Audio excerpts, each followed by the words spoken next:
മുഖ്യമന്ത്രിയായിരുന്ന ആളുടെ വീടിന് മുമ്പിൽ ജനങ്ങൾ തടിച്ചു കൊടുത്തു. അവർ മുദ്രാവാക്യം വിളിക്കും, കുത്തിയിരുന്ന് സമരം ചെയ്തു. എന്തിനു വേണ്ടിയിട്ട്? പാർട്ടിയെ ബാധിക്കുന്ന ഒരു കാര്യത്തിനല്ല. പാർട്ടി നേതാവിൻ്റെ മകൾ അവിഹിതമായിട്ട് പണം ഉണ്ടാക്കിയെന്നുള്ള ആർക്കറിയാൻ പാടില്ല. എക്സാലോജിക്കും CMRലും തമ്മിലുള്ള ഇടപാട് മാത്രമല്ലല്ലോ. മാസം എക്സാലോജിക്കിന് 3 ലക്ഷം രൂപ കൊടുക്കും, വീണ തൈക്കട്ടിക്ക് 5 ലക്ഷം രൂപ കൊടുക്കും. അതെവിടെയെങ്കിലും കിടന്നു? കമ്പനിക്ക് പണം കൊടുക്കുന്നത് മനസ്സിലാക്കുക, കമ്പനിയുടെ ഉടമസ്ഥയ്ക്ക് പൈസ കൊടുക്കുന്നത്.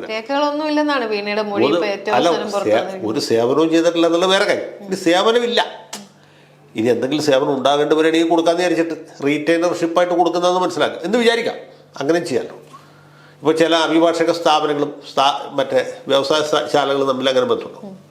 കൊച്ചിൻ റിഫൈനറിയുടെ ലീഗൽ റീറ്റെയിലർ എന്ന് പറഞ്ഞാൽ റിഫൈനറിയിൽ കേസുണ്ടെങ്കിലും ഇല്ലെങ്കിലും ഇവർക്ക് മാസം ആ പൈസ കിട്ടും. ആർക്ക്? ആ അഭിഭാഷക സ്ഥാപനത്തിൽ. അങ്ങനെ ചെയ്യുന്നവരുണ്ട്. കേസ് വരണമെങ്കിൽ കേസിന് വേറെ ഫീസ് കിട്ടും. മറിച്ച് ഇപ്പോൾ അതുപോലെ സ്റ്റാൻഡിംഗ് കൗൺസിലുകളുണ്ട്, ഹൗസിംഗ് ബോർഡിൻ്റെ അല്ലെങ്കിൽ നമ്മുടെ റബ്ബർ ബോർഡിൻ്റെ, ഓരോന്നിനും ഉണ്ട്. അപ്പോൾ അത് കേസുണ്ടെങ്കിലും കേസില്ലെങ്കിലും കിട്ടും. കേസുണ്ടാവും, അത് വേറെ. കേസുണ്ടെങ്കിൽ അതിനനുസരിച്ച് ഫീസ് കിട്ടും. ഇത് അങ്ങനെ റീറ്റെയിലർഷിപ്പ് കൊടുത്താന്ന് വേണമെങ്കിൽ വിചാരിക്കാം. 3 ലക്ഷം. പക്ഷേ 5 ലക്ഷം കൊടുത്തതിന് തന്നെയാണുള്ളത്. 5 ലക്ഷം വീടൊക്കെയാണ് കൊടുക്കുന്നത്, അല്ലാണ്ട് കമ്പനിക്കല്ല.